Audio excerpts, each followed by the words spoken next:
सतगुरु पार लगाओ मेरी नैया, सतगुरु पार। जय गुरुदेव, जय जय गुरुदेव।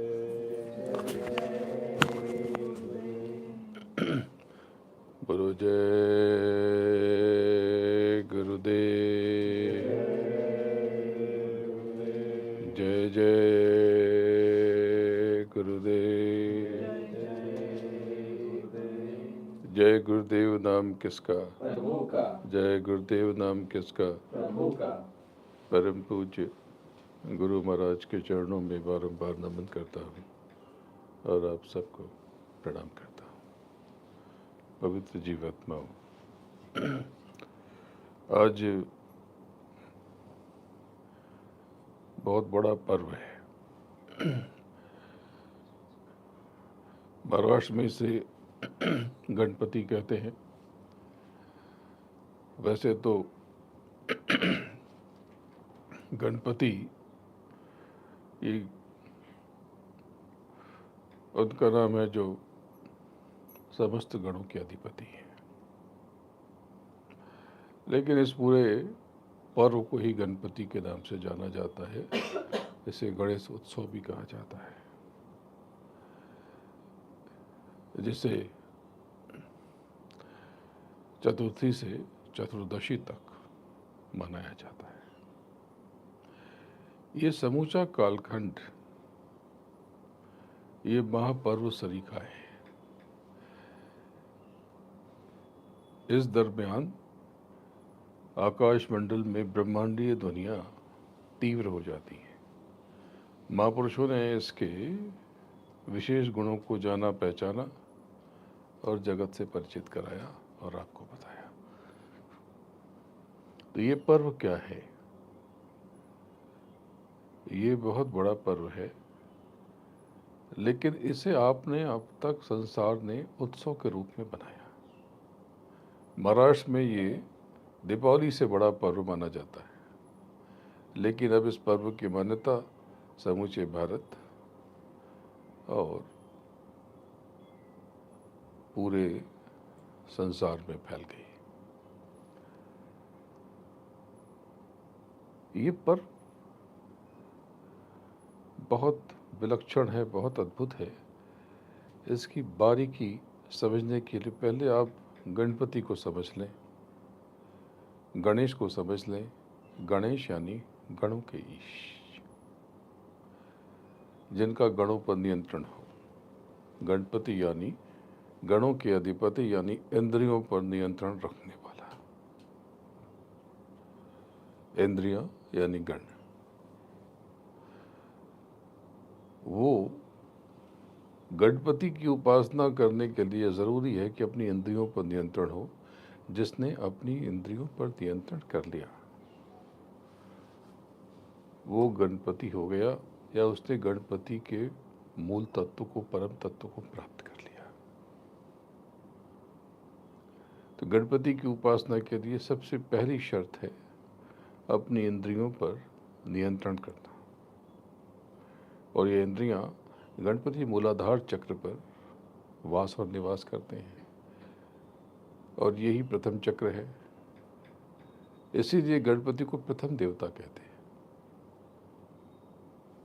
प्रथम देवता यानी ऊपर चढ़ने की जो व्यवस्था है, रचना संरचना है, उसका प्रथम द्वार। इसीलिए कहते हैं कि चलो श्री गणेश करते हैं, यानी आरंभ करते हैं। गणपति आरंभ का पर्याय है।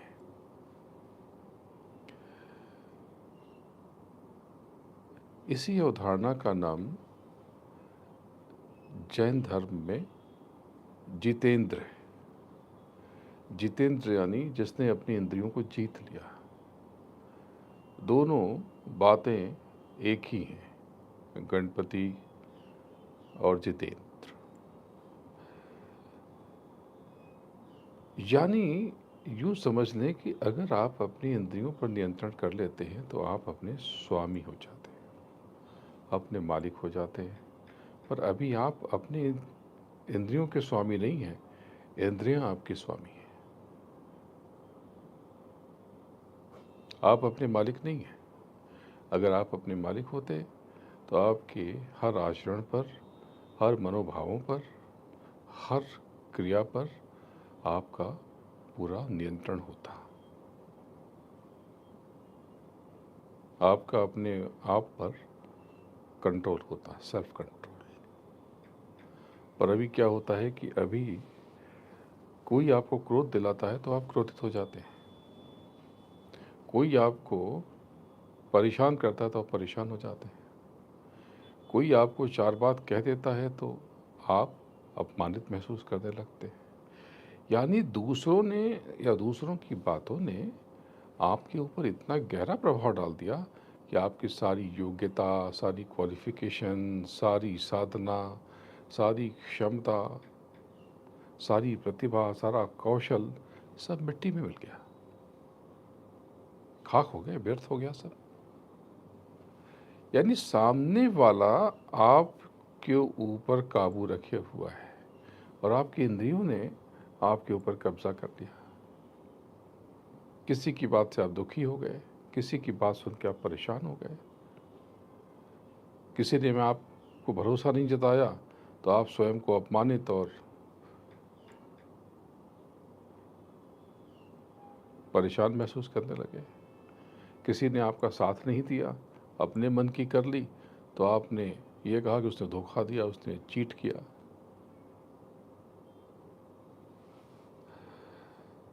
तो आध्यात्म में आगे बढ़ने के लिए गणपति बहुत महत्वपूर्ण है। तो गणपति की उपासना दरअसल धार्मिक नहीं, आध्यात्मिक पहलू है।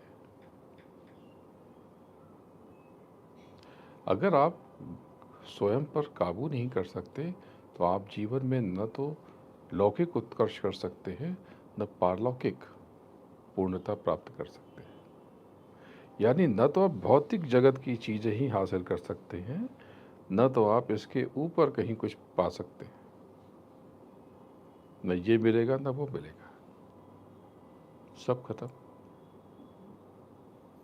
आप बिल्कुल सामान्य जन बन जाएंगे जो बस जिए, किस लिए जिंदा है पता नहीं, किस लिए जन्म हुआ पता नहीं, और बस भोग विलास किया, खाया पिया, रोया धोया, शोर मचाया, दुख झेला, सुख झेला और फिर मिट गए, फना हो गए और देह के मिटने के साथ ही आप समाप्त हो गए। तो ये तो धोखा हो गया। और धोखा किसने दिया? आपने स्वयं को दिया। गणपति मूलाधार चक्र पर निवास करते हैं, यानी यही कंट्रोल है, नियंत्रण है। इसलिए बातचीत में मूलाधार चक्र के आसपास के इंद्री को बिगाड़ करके लोग उच्चारित करते हैं, उस गण को बिगाड़ करके लोग बोलचाल में अपशब्द के रूप में प्रयोग करते हैं। अपशब्द नहीं है, अपशब्द तो वो आवेश अपशब्द है, वो तो इंद्री की बात हो रही। जैसे देह में भी विशेष अंग को आप इंद्री कह देते हैं। इंद्रियां तो सब हैं। इंद्रियां तो आपकी आँख भी इंद्रियां हैं, कान भी इंद्रियां हैं, जिह्वा भी इंद्रियां हैं, त्वचा भी इंद्रियां हैं, ये सारी इंद्रियां हैं। 5 ज्ञानेंद्रियां, 5 कर्मेंद्रियां। लेकिन आप उसी हिस्से को विशेष रूप से जानते हो। हालांकि अज्ञानता है, लेकिन यही चला रहा। गणपति जिस चक्र पे निवास करते हैं वो चक्र बहुत महत्वपूर्ण है। आपकी सारी पुरानी मेमोरी, याददाश्त सब वहीं पर संग्रह है देह में। ऐसे तो सब आ गया चक्र में, लेकिन सब वहाँ पर मेमोरी, प्रीवियस बर्थ, जितने भी आप अब तक अनंतों जन्म जी चुके, आप यूँ समझ लें कि वहीं पर आपकी हार्ड डिस्क है या मेमोरी कार्ड लगा हुआ, यूँ समझ लें। मूलाधार चक्र सक्रिय कर लेने से बहुत सारे कष्ट निर्मूल हो जाते हैं। यानी मूलाधार चक्र अगर जागृत हो जाए तो भौतिक संपदा बहुत आती है। तो ये तो बड़ा अच्छा है। आपने तो कहा कर्म से, बिल्कुल इस बात को समझ लो कि केवल मूलाधार चक्र को जागृत करके या अन्य मार्गों से जागृत करके अगर आपने धन हासिल किया तो आप उसे भोग नहीं पाते। आपने बड़े धनाढ्य लोगों को देखा होगा कि पैसा बहुत है, गांव में रहते हैं, हज़ारों एकड़ ज़मीन है, बहुत धन संपत्ति है, लेकिन जीवन स्तर कुछ नहीं है। क्यों? क्योंकि उसे भोग नहीं पाते। कारण कारण कि प्रारब्ध नहीं है, तो उसे भोग नहीं पाते।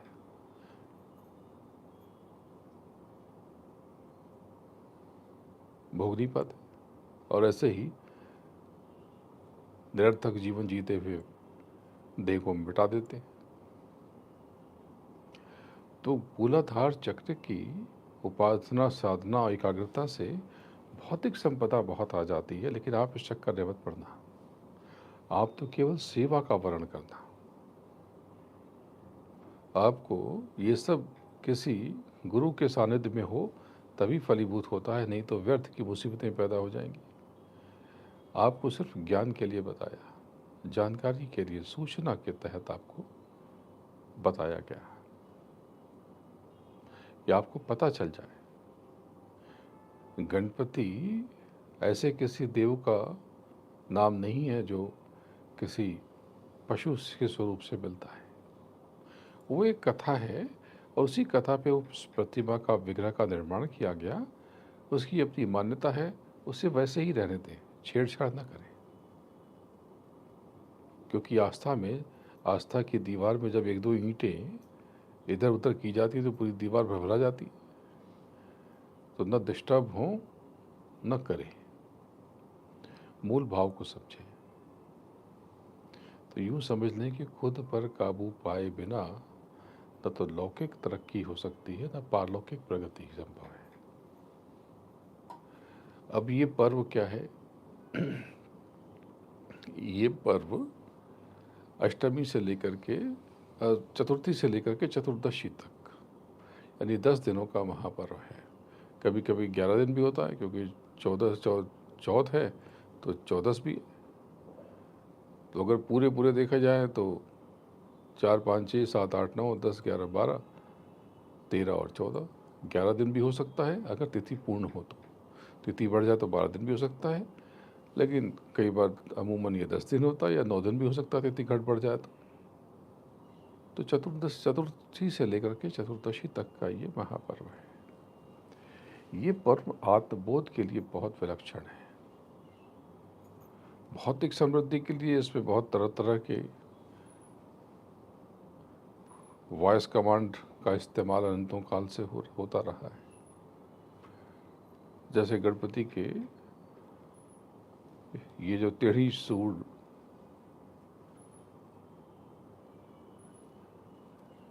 का जो मंत्र है, वक्र तुंडाय हुम,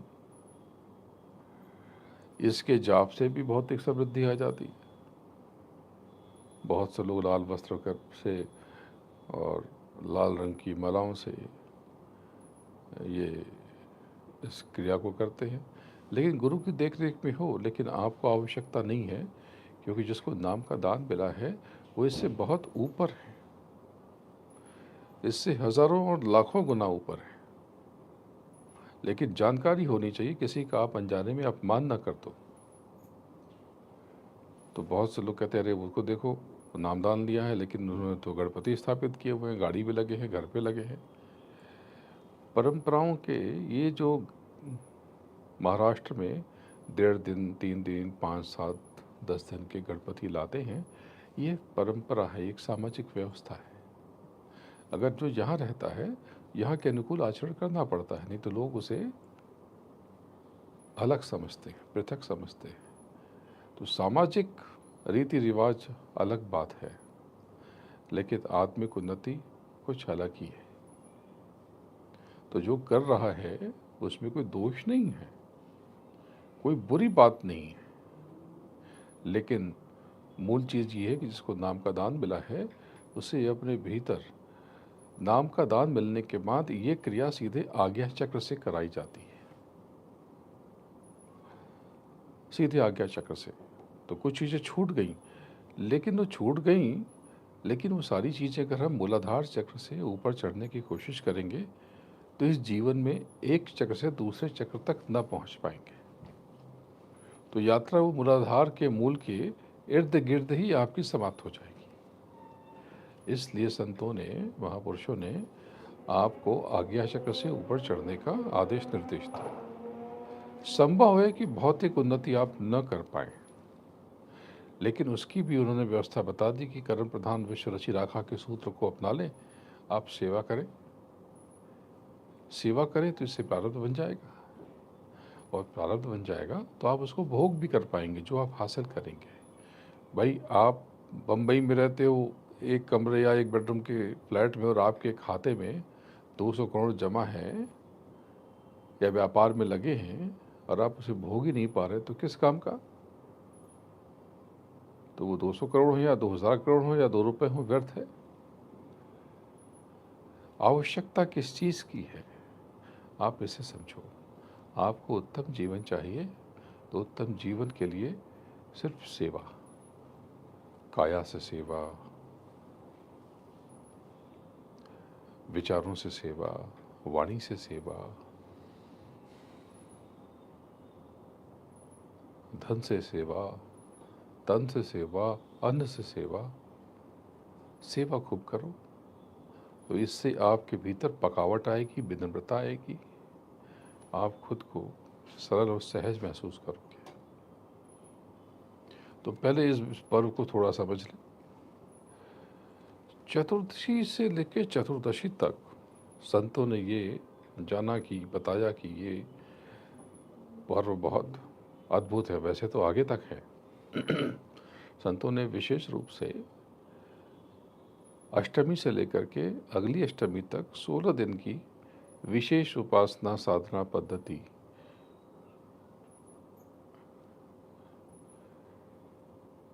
का ज्ञान कराया।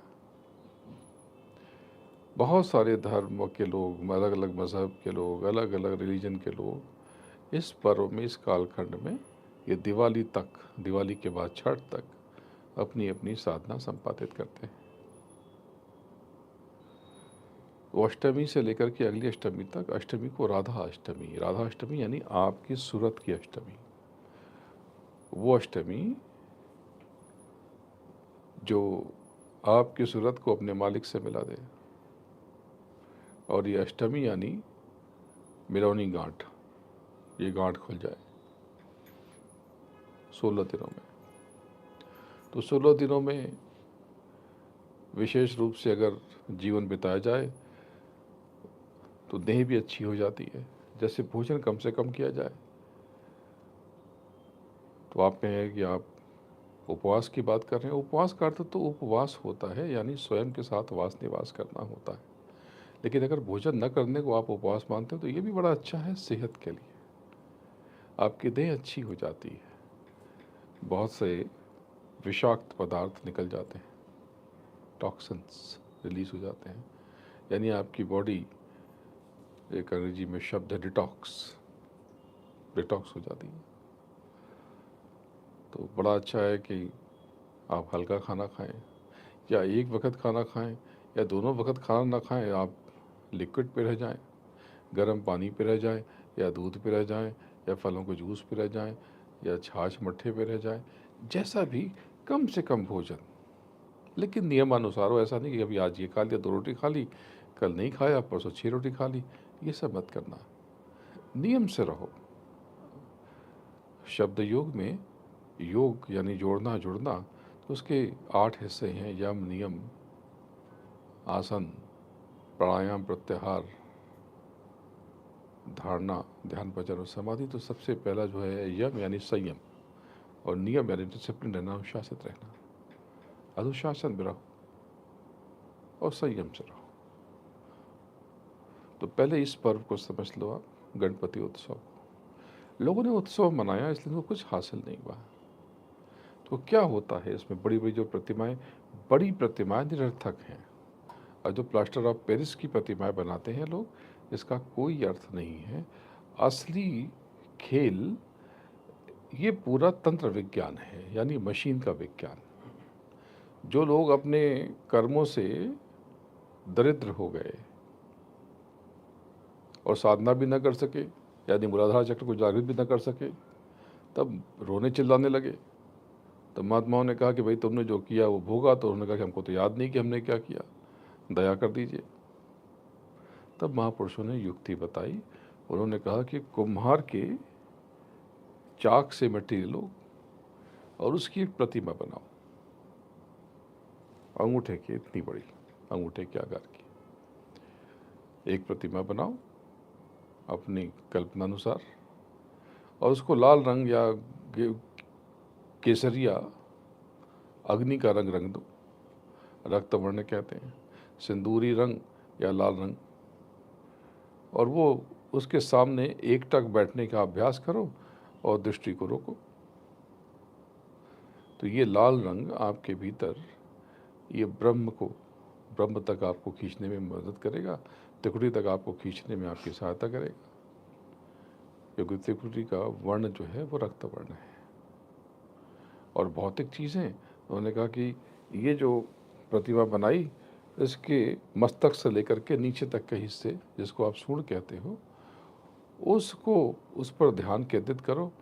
और एक शब्द संयोजन उन्होंने बनाया, जिसके बारे में मैंने अभी बताया आपको, वक्रतुंडाय हम, ये करो। तो इससे भौतिक रूप से आपकी स्थिति बेहतर तो हो जाएगी, लेकिन ध्यान रखना, प्रारब्ध नहीं है तो काम नहीं आएगा, लेकिन आपको संतोष रहेगा। आपके पास जब कुछ धन आ जाएंगे तो आपको संतोष होगा कि नहीं, हमारे गुरु का मार्ग ठीक है, अब हमको तनाव नहीं है, तो घबराहट नहीं होगी आपको। काम में वो धन आएगा नहीं, क्योंकि आपने सेवा की नहीं। इसलिए सेवा ज़रूरी है। अगर आप सेवा करोगे तो आपको किसी चीज़ की आवश्यकता नहीं है। लेकिन अगर बहुत कर्मों के फेर में उलझ गए तो ये कर लो, 10 दिन तक ये एकटक उनको निहारते रहो और आँख बंद करके रक्तवर्ण यानी त्रिकुटी तक खींच देंगे और जोग जी सिक्का करके ऊपर के घाट पे बांध देंगे। ये सब आध्यात्मिक महत्व की बातें थी। तो अंगूठे की आकृति आकार की कहा था, तो सबके अंगूठे का आकार प्रकार अलग है। तो अंगूठे के आकार में बोले कि थोड़ा बड़ा करना हो, तो बोले कुछ भी हो, तो ये एक बित्ता जिसको कहते हो, अंगूठे से लेकर के कनिष्ठा उंगली, इससे बड़ा नहीं होना चाहिए। पर लोग ये तो भूल गए और फिर बड़े बड़े उत्सव में तब्दील हो गया ये पर्व। आज़ादी के समय लोकमान्य तिलक जी ने इस पर्व का इस्तेमाल स्वतंत्रता सेनानियों को, विद्रोहियों को एकत्र करने के लिए किया। इसी के बहाने उन्होंने कहा कि अभी क्या करें। बोले हमारे यहाँ परंपरा है, हम पूजा करते हैं गणेश जी की। तो प्रतिमा स्थापित की, एक पंडाल बना दिया, और उसी पंडाल के आगे पीछे भीड़ भाड़ में स्वतंत्रता सेनानी मिल जाया करते थे। तो ये परंपरा वहाँ से शुरू हुई, बड़े भव्य रूप स्वरूप में, विशाल रूप स्वरूप में। इसके पहले ये 10 दिनों की घर में बैठ कर के आंतरिक साधना थी।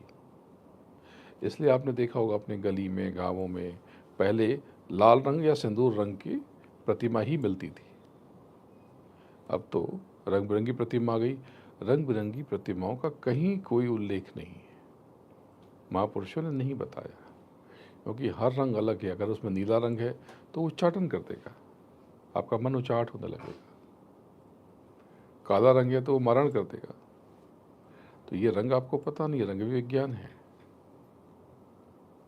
क्योंकि काला रंग ऊपर आकाश मंडल से बहुत ज़्यादा ऊर्जा, यानी बहुत रोशनी और गर्मी अवशोषित करता है, खींचता है। अगर आप अपनी ऊर्जा का इस्तेमाल नहीं कर पाते तो मिटना तो तय है। बहुत शक्तिशाली हो जाना फना हो जाने के बराबर है। इसलिए लघुता से प्रभुता मिले, प्रभुता से प्रभु दूर, और चींटी शक्कर ले चली हाथी के सर दूर। जितने बड़े बड़े लोग हो गए एक क्षण में मर जाते हैं, मिट जाते हैं, गायब हो जाते हैं। संसार में इतिहास उठा के देख लो।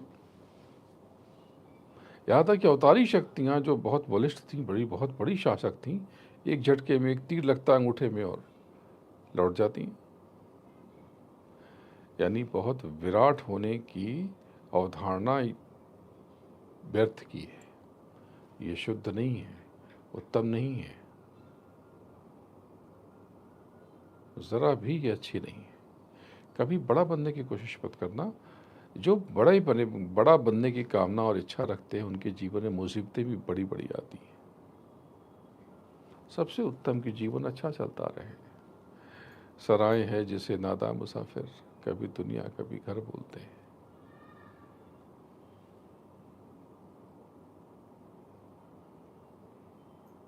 राजेश रेड्डी साहब का ये शेर है, लेकिन कितनी गहरी बात है। आप सबको यहाँ से जाना है। जो 50-55 के हो गए, कितना रह जाओगे? 20, 25, 30, 40, 50, 80, इतना भी रह पाओगे कि नहीं पता नहीं। किस चीज़ के लिए हाय हाय करना? देह को स्वस्थ रखो, गहरी सांस लेने की आदत डालो और सांस को रोक लिया करो। सांस को रोक लेने से आपकी सांसों की पूंजी धीरे धीरे खर्च होगी, यानी आपकी आयु बढ़ जाएगी। बच्चों को बचपन से सिखाओ। प्राण के आयामों पर, प्राण वायु की गति पर नियंत्रण करने की आदत डालो। गहरी गहरी सांस लो, नाभि तक खींच के ले जाओ उसे। और ऐसे लोगों की संगति करो जो गहरी सांस लेते हैं। नियमित रूप से गहरी सांस पता नहीं चलेगी। जो कभी कभी गहरी सांस लेगा तो उसकी आवाज़ आएगी, जैसे देखो ये आवाज़ आई क्योंकि मैंने अभी ज़्यादा गहरी सांस ली। लेकिन सामान्य रूप से आप गहरी सांस लेते हो छोड़ते हो तो पता नहीं चलेगी, बस एकदम पता नहीं चलेगा, धीरे धीरे ऐसे लहर की तरह, धीरे लंबी लहर।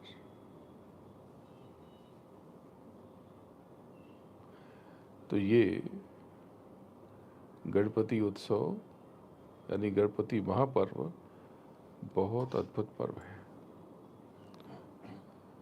इसमें जब लोग उपवास करते हैं, वो अनंत चतुर्दशी के दिन उपवास की एक विधि है देह को ठीक रखने के लिए। उस दिन नमक नहीं खाते तो शरीर से विषाणु विषाक्त पदार्थ निकल जाते हैं। एक दिन नमक वैसे न खाया जाए, विशेष रूप से रविवार को, तो देह शुद्ध हो जाती है, शरीर आपका स्वस्थ रहता है, आपकी सेहत बनी रहती है। खाना वैसे भी हल्का खाना चाहिए, जो मर्जी हो सो खाओ, स्वादिष्ट से स्वादिष्ट भोजन करो, थोड़ा करो। और थोड़ा करोगे तो आपकी इच्छा भी रहती है खाने की। मन भर के खा लोगे तो उस चीज़ से वैराग्य हो जाता है, मन उछट जाता है, मन उछट जाता है। मैं खुद भी बहुत थोड़ा खाने की कोशिश करता हूँ। तो थोड़ा खाओ, आप अच्छे से अच्छा खाना खाओ, लेकिन देह को स्वस्थ रखना ज़रूरी है, इसका ध्यान रखना। तो ये एक दिन का हफ्ते में उपवास, व्रत यानी भोजन न करना, ये बहुत अच्छी चीज़ है, अच्छा अभ्यास है। आधे दिन भोजन कर लो, आधे दिन न करो, यानी दिन में कर लो, रात में। लोग उल्टा करते हैं। तो अगर दिन में भोजन नहीं करते, रात में करते तो जल्दी भोजन कर लेना, फिर 5-6 बजे तक कर लो। ये जो जैन चौरिहार करते हैं, ये बहुत कमाल की व्यवस्था है स्वास्थ्य के लिए। चौरिहार में वो सूर्यास्त से पहले ही भोजन कर लेते हैं। विदेशों में भी लोग यही क्रिया प्रक्रिया अपनाते हैं। बाहर के देशों में, ऑस्ट्रेलिया वगैरह में तो 4-4:30 बजे से रात का खाना खाना शुरू कर देते हैं। रात का खाना 4 बजे का, सुबह 4 बजे नहीं, ये शाम को 4 बजे। ये अभी कितना बज रहा है? इस समय तक ऑस्ट्रेलिया में, मतलब वहाँ के 4:30 बजे, इस समय तो वहाँ देर हो गई, रात हो गई, लेकिन शाम के 4:30 बजे से वो अपना रात का भोजन शुरू कर देते हैं। अमेरिका वगैरह में भी 5:30-6 बजे उनका डिनर हो जाता है। मैं वहाँ रहता हूँ तो मैं खुद 5:30, 6:30 तक, कभी देर हो गई अलग बात है, ये अमूमन लोग जल्दी कर लेते हैं तो स्वस्थ रहते हैं। 2-3 घंटे के बाद फिर सोना अच्छा होता है। तुरंत खा करके सोना आपके स्वास्थ्य का बेड़ा गर्क कर देगा। देह खराब हो जाएगी तो उपासना किस में करोगे? अरे प्रभु मंदिर में रहता है ना, मंदिर यानी इस देह के अंदर। ये मानव तन मंदिर है, ये देह जिस्मानी मस्जिद है, तो इसमें उपासना करनी है।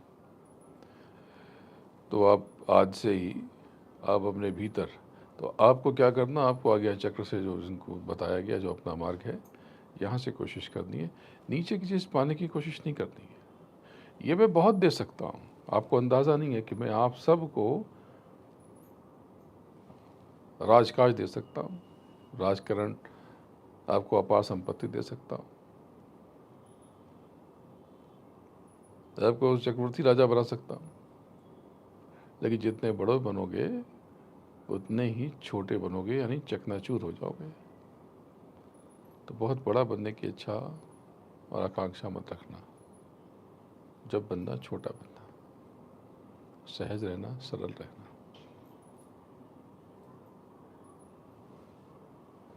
किसी चीज़ की चिंता मत करना।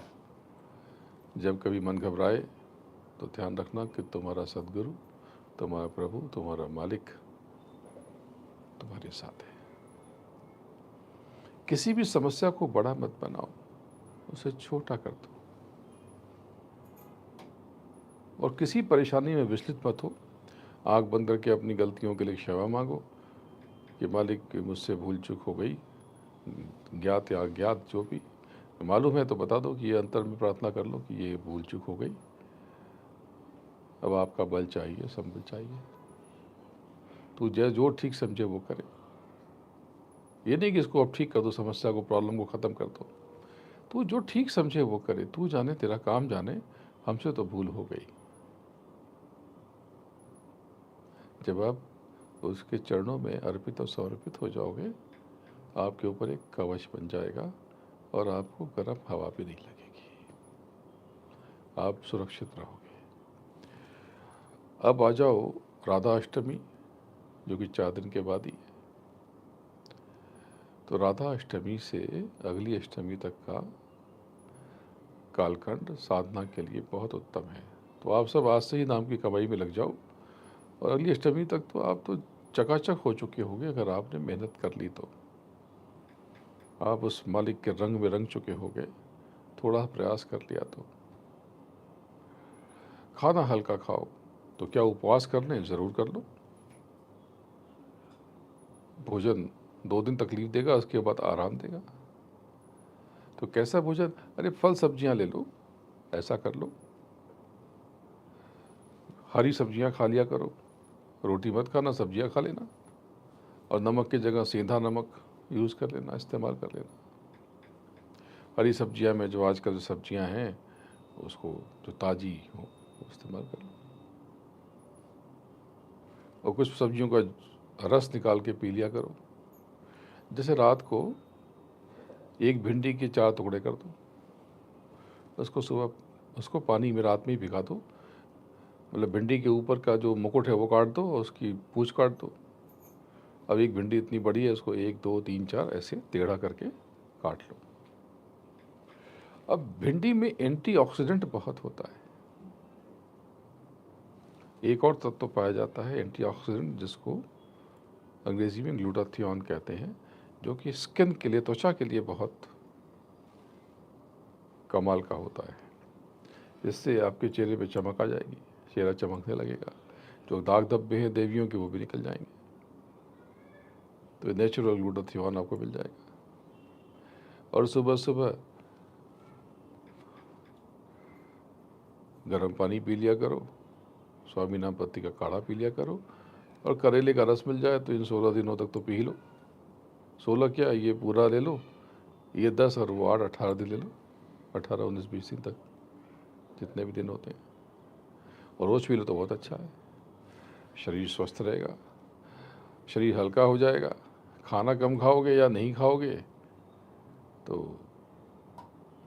देह अच्छी हो जाएगी, चेहरे पर रौनक आ जाएगी। लेकिन ये नहीं कि कभी कुछ खा लिया तो अरे मेरा व्रत टूट गया। नहीं, नियम तो टूटा, चलो ठीक है, लेकिन कोई बात नहीं, उससे कोई इसका धार्मिक महत्व नहीं है। धार्मिक महत्व इतना ही है कि आपका साधना में फिर मन लगेगा। 2-3 दिन परेशानी होगी, भूख लगेगी तो, फिर उसके बाद जब भूख लगनी बंद हो जाएगी तब आपका साधना में, स्वयं के बोध में आपकी इच्छा होगी और आपका मन लगेगा। आप ज़्यादा देर बैठ पाओगे और आप स्वस्थ रहोगे। तो ये इस दिन का महत्व है। अब ये है कि मानव तन अनमोल है और ये देह रोज मिट रही है आपकी। इस देह के मरने के पहले, चिता पे जलने के पहले, कब्र में दफन होने के पहले, सुपुर्दे खाक होने से पहले आप कुछ अपना काम कर लो। कोई संदेह मत रखना, मुझे आपसे कुछ चाहिए तो होता नहीं है। तो मैं तो आपके जीवन में, मेरी भूमिका देखो कितनी अनोखी है। आपके पास न मांगने आता हूँ, न कुछ लेने आता हूँ, केवल देने के लिए आता हूँ। और दूर बैठ करके भी आपकी फिक्र करता रहता हूँ। आप सब बड़े भाग्यशाली हो, आपके ऊपर गुरु महाराज की बहुत दया है।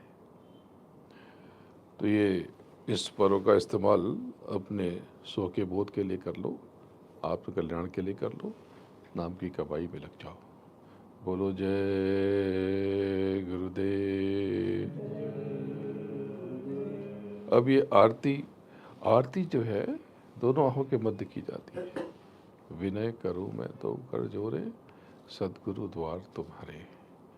बिन घृत दीप आरती साजूं, दो अखियन मस्तारे। और भाव सहित नित बैठ जरोगे, जो हत प्रियतम प्यारे। भक्त ध्वनि सुनो, श्रवण ही अपने, मन के काज विसारे। जागी सुरत, पियत चरणामृत, पियत पियत भई न्यारे। तो ये जब आप अंतर में आरती करोगे तो बड़ा आनंद हो जाएगा। बीच में कभी कभी रोना आएगा। तो जिन्होंने भी पाया है उन्होंने रो करके पाया है, तड़प कर पाया है, कसक के पाया है। आप सब बहुत नज़दीक हो, बहुत करीब हो, इस कालखंड का पूरा इस्तेमाल कर लो। और भौतिक चीज़ों के लिए परेशान मत होना। मैं बार बार कहता हूँ कि अगर आपने खुद को रोज़ 2.5 घंटे नाम की कमाई में लगा दिया तो आपके भौतिक कष्टों की जिम्मेदारी मैं लेता हूँ। बोलो जय गुरुदेव, जय जय गुरुदेव। जय गुरुदेव नाम किसका, जय गुरुदेव नाम किसका। गुरु महाराज के चरणों में बारंबार नमन करता हूँ और आप सबको प्रणाम करता हूँ। जय गुरुदेव, जय जय गुरुदेव।